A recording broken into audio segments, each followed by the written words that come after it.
Israel ও যুক্তরাষ্ট্রের হামলায় এবার নিহত হলেন ইরানের রেভলিউশনারি গার্ড বাহিনীর গোয়েন্দা প্রধান মাজিদ খাদেমি।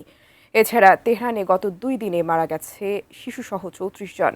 এদিকে ইরানের পাল্টা আঘাতে কেঁপে উঠেছে ইসরায়েলের হাইফা বন্দর। অন্যদিকে বেঁধে দেওয়া সময়ের মধ্যে চুক্তি না করলে ইরানকে উড়িয়ে দেওয়ার হুমকি দিয়েছেন মার্কিন প্রেসিডেন্ট ট্রাম্প। পাল্টা জবাব দিয়েছে ইরানও। আরও জানাচ্ছেন সঞ্জিদা সিলভিয়া। আকাশ ফুঁড়ে আছড়ে পড়ছে একের পর এক ব্যালিস্টিক মিসাইল। সোমবার সকালে ইরানের ক্ষেপণাস্ত্র হামলায় কেঁপে ওঠে ইসরায়েলের গুরুত্বপূর্ণ হাইফা বন্দর। কৌশলগত বা সামরিক স্থাপনা থেকে শুরু করে আবাসিক এলাকা, হামলার লক্ষ্যবস্তু হিসেবে বাদ যাচ্ছে না কোনো কিছুই। নিহত হয়েছেন 2 জন। পাল্টা জবাব দিতে দেরি করেনি ইসরায়েলও। এরপর তেহরানের আকাশ জুড়ে ধোঁয়া আর বাতাসে সাইরেন। ইসরায়েলের দাবি, তারা ইরানের বিমান প্রতিরক্ষা ব্যবস্থা এবং মিসাইল উৎক্ষেপণ কেন্দ্রগুলো গুঁড়িয়ে দিয়েছে।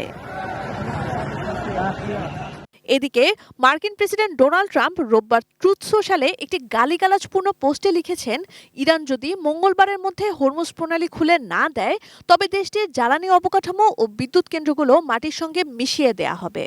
কুৎসিত শব্দ ব্যবহার করে ট্রাম্প বলেন, দ্রুত কোনো চুক্তিতে না এলে সবকিছু ধ্বংস করে ইরানের তেল সম্পদের দখল নেওয়া হবে।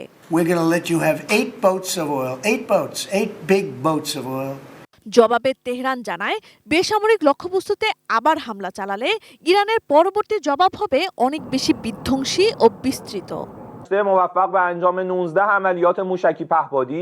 মধ্যপ্রাচ্যে সংঘাতের জেরে আন্তর্জাতিক বাজারে অপরিশোধিত তেলের দাম ব্যারেল প্রতি $112 ছাড়িয়েছে।